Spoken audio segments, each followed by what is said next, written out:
Just kidding. This is the interview of Han Zhendong that he explained why he lost in the final. 樊中怎么评价刚才这个比赛？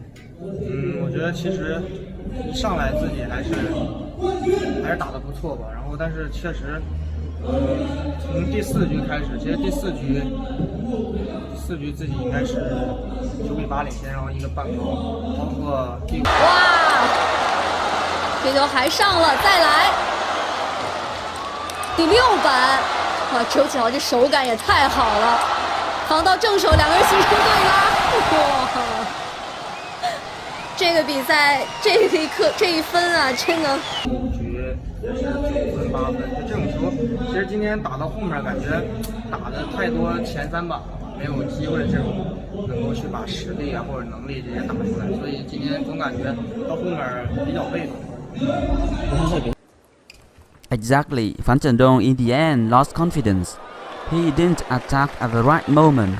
Normally he is more aggressive, but today he is too passive at the late game. I think that he didn't find a good way to use his strength, backhand quick attack first.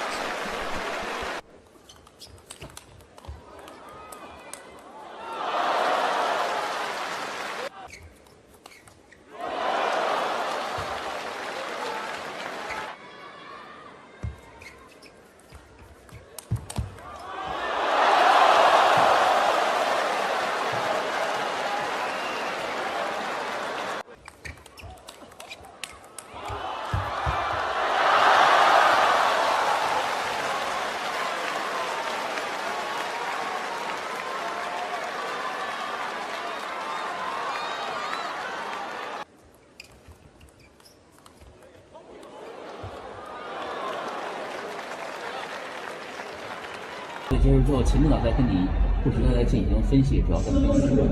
我觉得今天确实，首先周启豪发挥的非常好，然后对于我来说，其实我打的也不差，但是确实，就是比调整还是偏慢吧。其实今天有很多球自己主动上手、主动的机会，确实拉不死以后，感觉人还是有点慌嘛，所以，然后一犹豫就给了周启豪很大的进攻的空间。怎么总结此比赛本次比赛里面的发挥？我觉得发挥的其实，不能说有多好，但我觉得还是，正常吧。我觉得整体的这种基础上，包括球上面，我觉得这些一些套路其实还是有一些进步。但是确实，今天感觉打到决赛的时候，打到后面，可能是这种比赛的感觉，包括在场上这种兄弟关系，自己还是差一点。我觉得，所以确实自己还需要在这些方面去多努力。